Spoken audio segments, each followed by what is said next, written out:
Ni kenshi cyane Perezida Kagame yagiye yumvikana avuga ko Perezida wa Kongo Felix Tshisekedi atari umuntu mwakumvikana kuko ibintu byose mwumvikanye aho ngaho yabyibagiwe cyangwa yagira agahita abihindura, maze ubutaha mwakongera guhura akavuga ko ibyo bintu mutigeze munabivugaho nta n'ibyo azi.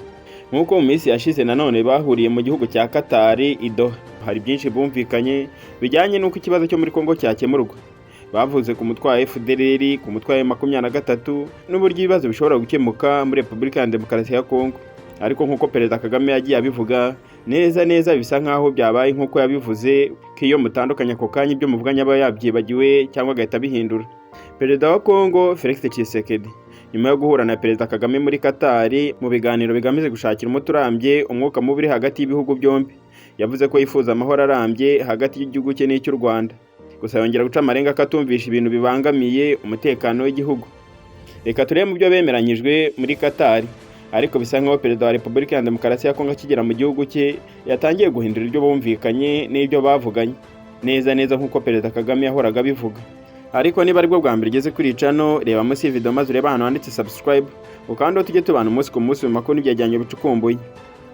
Iyi ni Ibyegeranyo TV Rwanda. Njye ndi Theogene.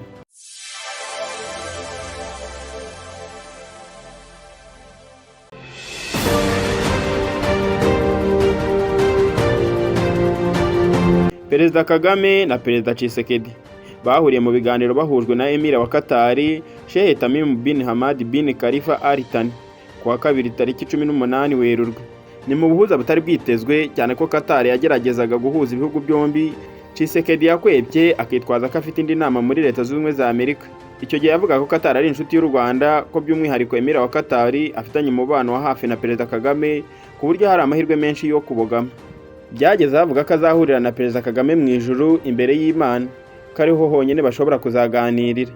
Mu kiganiro yagiranye n'ikinyamakuru cyo mu Faransa cyitwa Le Figaro, Tshisekedi yagarutse ku biganiro byabereye Doha muri Qatar, avuga ko byabaye mu mwuka mwiza kandi ko bizakomeza kugeza igihe habonekeye umuti urambye.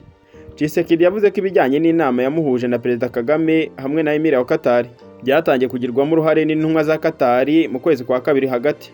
Yagize ati, inama yarabaye kandi ba mu mwuka mwiza. Intambwe y'ibanze yaratewe dufashijwe n'intumwa za Qatar.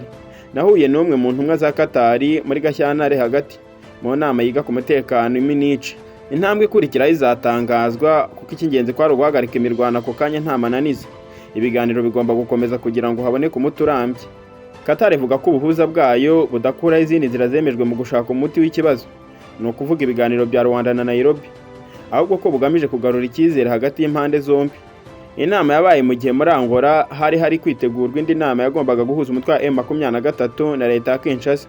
Iyo nama y'ubuhuza ntiyabaye kuko umutwe wa M23 wanze kwitabira ibiganiro nyuma y'uko bamwe mu bayobozi bawo bashyiriyeho ihano n'umuryango w'ubumwe bw'Uburayi.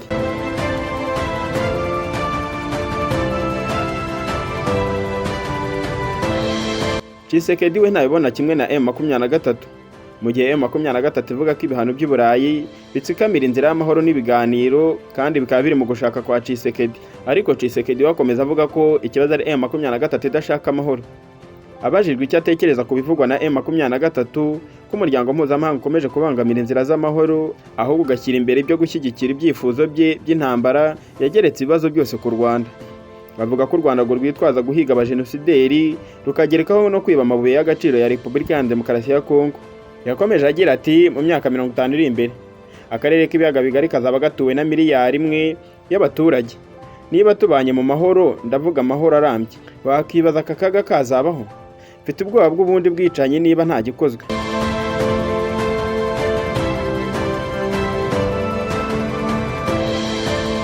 Ingingo ya mbere ikomeye mu bibangamira u Rwanda mu kibazo cya Kongo ni umutekano warwo umaze imyaka igera kuri 30 ubangamiwe kubera umutwe wa FDLR. Ni umwe mu mutwe wivanze n'igisirikare cya leta wahawe intwaro n'ibindi, wagiye ugaba ibitero bya hato na hato ku butaka bw'u Rwanda bigatwara ubuzima bw'abaturage bikanangiza ibikorwa remezo. Tshisekedi yabajijwe niba yiteguye kwambura intwaro umutwe wa FDLR nka kimwe mu bibangamiye umutekano w'u Rwanda, asubiza ko nta shita azabikora, gusa yongera gukerensa ubushobozi bwawo, ibintu atabona kimwe n'u Rwanda. Yagize ati, yego nzabambura intwaro kandi basubire mu buzima busanzwe. Ibi ni byo gahunda ya Nairobi iteganya. mu kurwanya imitwe yose yitwaje intwaro yaba imbere mu gihugu n'iyo mu karere ikorera mu burasirazuba bwa Repubulika ya Demokarasi ya Kongo. FDLR ni umutwe udafite ingufu ugizwe n'impirimbanyi zitajya no kuri 750 kandi bake nibo bakoze jenoside. FDLR nta kiri cyo ugereranyije n'umutwe wa M23. Tshisekedi yavuze no ku gisirikare cye yemera ko hari ibibazo gifite ndetse ngo mu kubishakira umuti yavuguruye amasezerano amwe namwe igihugu gifitanye n'Ubushinwa mu bijyanye n'amabuye y'agaciro mu gushaka ubushobozi. Ati igisirikare cyacu kigizwe n'abasirikare bagera ku 100,000, umushahara w'umugera ku madolari 100 y'Abanyamerika ubu yarongerewe. Umusirikare ku rugamba ashobora guhembwa agera kuri 500 ku kwezi. Ibisubizo byose Tshisekedi yatanze mu kiganiro atanze kuri Le Figaro bigaragaza ko akiri intambwe ndende y'amahoro kugira ngo azagerweho mu burasirazuba bwa Repubulika ya Demokarasi ya Kongo mu gihe ibibazo byose akibitsindagira ku Rwanda. Joseph Kabila yasimbuye aherutse kuvuga ko ibibazo bya Kongo ifite byose bishingiye ahantu hamwe.